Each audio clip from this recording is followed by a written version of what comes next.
The message we have for you today is quite a simple one. It's something we were talking with a patient about before in regards to the movement we were getting with a specific type of myofascial release called ART, active release technique. And that is how much the last 10% of emotion matters. How much the last 10% will give you in terms of progress, okay? In terms of recovery. And that goes for things, far greater and spreads far wider than just, simple myofascial release. And the example in the myofascial release was, we were doing a rhomboid move where I had the thumb here and I had them moving the shoulder. I was pulling this way and they were moving the shoulder this way across the body. And if you're moving the shoulder this much, well, you got to know the last 10% of the motion is 90% of the stretch. It's 90%, the last 10% of the motion.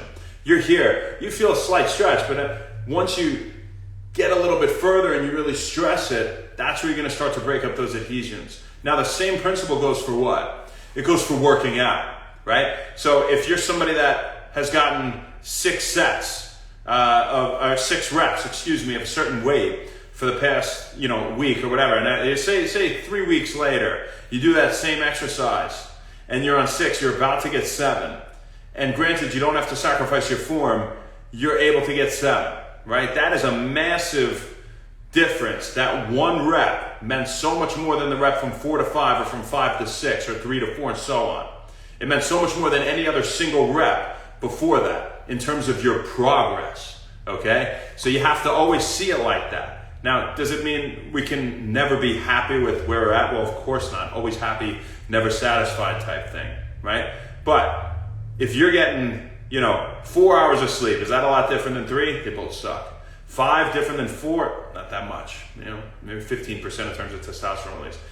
Is it a big difference from 7 to 6? I would say tremendous, right? And that goes, for everybody. So, it's about that extra oomph at the end. Realizing that, today I'm not looking to be the same. I'm looking to do 10% more. And is simply this coming from, the principle of the last 10% of the motion is 90% of the stretch in myofascial release. But I think we can really apply this to a lot of things. So, what can help you to get the last 10%? Well, obviously motivation. So maybe define what you want that last 10%. And now that we've established that's a really important thing to look at here, right? At least I hope you've established in terms of progress in something. It's how we're always getting better. And it doesn't have to be 10%, it could be 1% more at a time. Well, look at a great example here of that. That's a spot in a gym. And we've talked about this before. If you had that weight alone, we'll say you're on from rep 6 to 7 with that same weight like we were talking about before. Say somebody's on the bench, right? If you did 30%, it's on your chest. 50%, it's on your chest. Can't do it. Spot allows you to do just 10%, 15, any percent under 100, and it will still go up because they'll keep the bar moving if they're a good spot, just enough that it's still moving, and you can complete a rep. And you did 25% this time, maybe you did 28% the next time you do it, or 35%. But it's progress.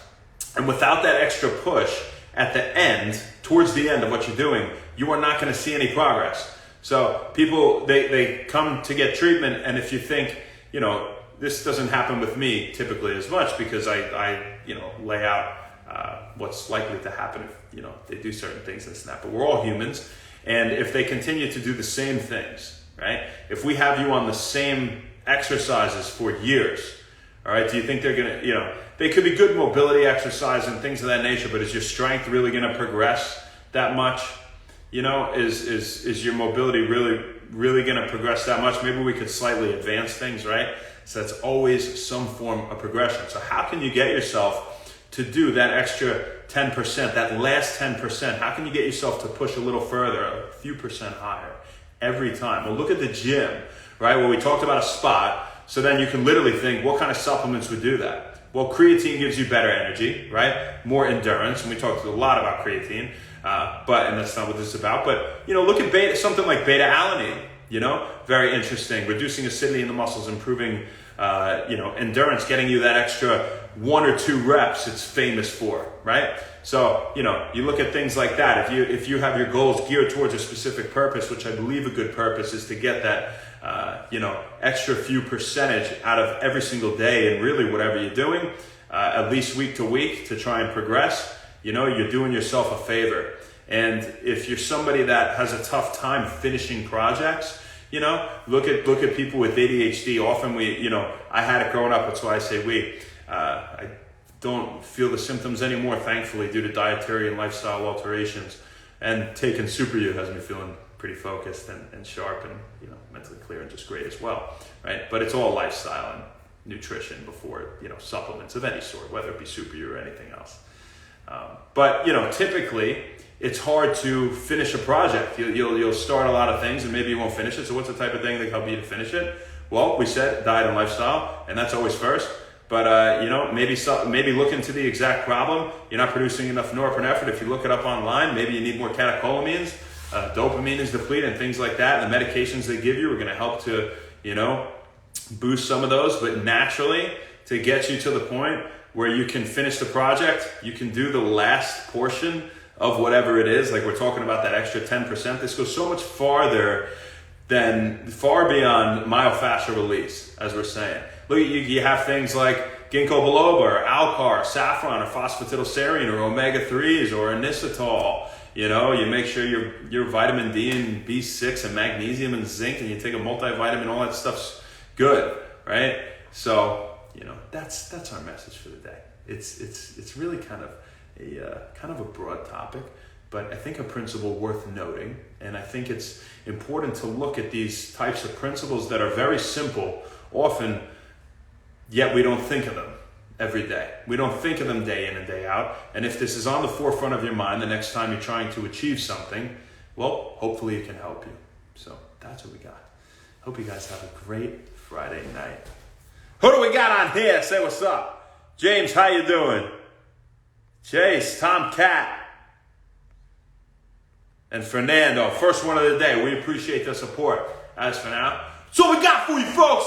We'll see you tomorrow, baby. Not sure where, not sure when, but we'll see you then. Have a great one. Thank you very much. Happy When Wellness. See you tomorrow.